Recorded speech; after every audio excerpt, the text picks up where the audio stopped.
Hola, ¿qué tal? Soy Ana de How to Spanish Lessons and Podcast y hoy tengo un video para ti en donde te voy a decir algunas cosas que tal vez tú haces que son consideradas groseras en la cultura mexicana.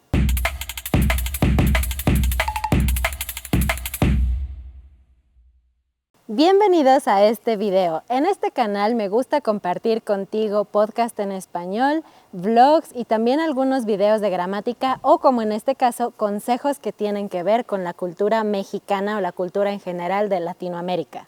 Muchas veces cuando estudias español aprendes a expresar ciertas cosas usando algunas palabras que tal vez se traducen igual en inglés o francés y español o cualquier otro idioma que tú hables.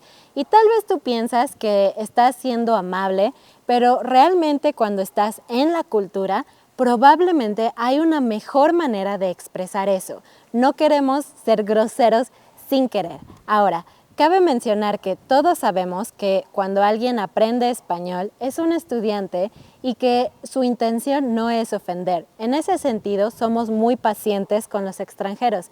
Pero yo sé que tú quieres mejorar y que quieres aprender más de la cultura. Así que si es tu caso, te recomiendo que le des suscribirse para que puedas ver otros videos como este. Comencemos. ¿Cuál es el primer error grosero que cometen algunas personas? Usar la palabra debes.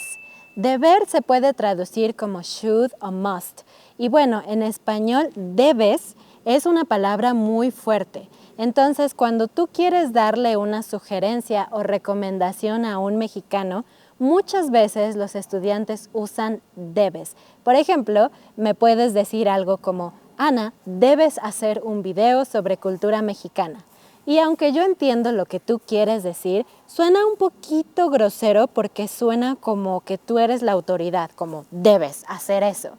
Y creo que ese no es el punto. Si tú quieres sonar más amable, lo que necesitas decir o algunas opciones que yo te propongo es 1. Cambiar debes por deberías. Deberías hacer un video sobre cultura mexicana. Eso ya suena mucho más amable, ya suena como una sugerencia.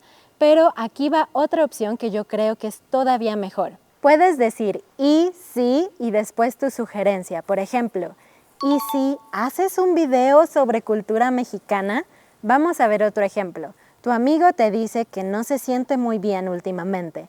En lugar de decir, debes ir al doctor, puedes decir, ¿y si vas al doctor? Suena como una sugerencia mucho más amigable y menos como autoritaria o estricta. El siguiente punto tiene que ver con decir hola y decir adiós.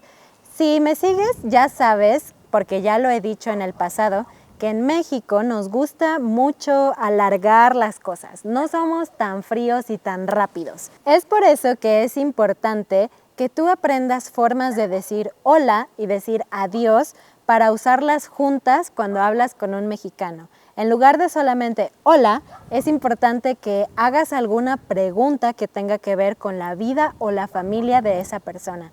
Hola, ¿cómo estás? ¿Cómo están tus hijos? O hola, ¿cómo te va en el trabajo? Siempre hay que mostrar un poquito más de interés por la persona. Pasa lo mismo cuando decimos adiós. No es común decir solamente adiós y te vas, o por teléfono adiós y colgar. Eso se considera bastante grosero. Yo te recomiendo que digas algo como adiós, cuídate, que estés bien. Esas 3 ya es suficiente, ya suenas mucho más mexicano y tampoco te asustes si después de decir adiós el mexicano sigue hablando. Esto es normal, nosotros nos despedimos más de una vez.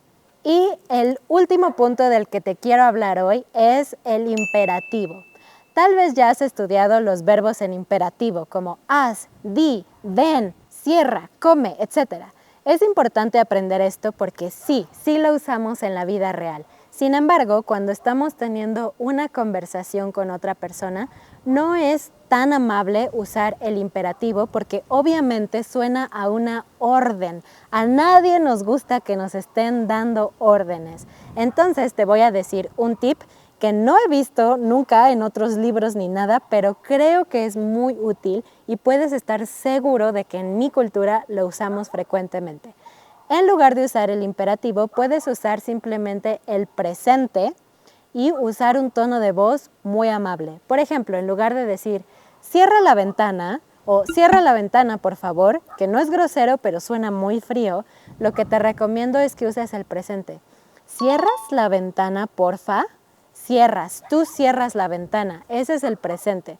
Pero en este tono de pregunta es una orden amigable. Ay, ¿cierras la ventana, porfa? Otro ejemplo, en lugar de pásame una pluma o pásame una pluma, por favor, puedes usar el presente.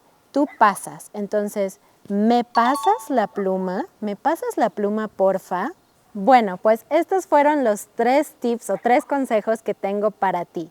No olvides que voy a sonar como programa infantil, pero una sonrisa y una voz amable pueden ayudarte mucho. Incluso si tú olvidas estos consejos, solo recuerda sonreír. Como te dije, los mexicanos particularmente somos muy pacientes con los extranjeros, así que no debes de tener miedo.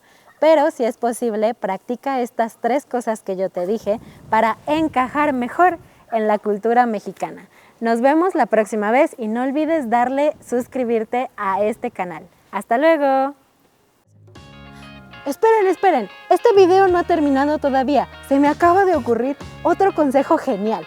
Si te sientes muy nervioso de hablar español, no te preocupes, haz lo siguiente. Encuentra una piedra. Haz lo siguiente. Encuentra una piedra y practica saludar a la piedra. ¿Qué le dirías a la piedra? Una piedra no juzga. Es perfecto. Gracias y hasta luego. Ahora saluda a esta piedra. Ahora saluda a esta piedra. Puedes practicar tu español diciéndole hola a la piedra. ¿Qué le dirías?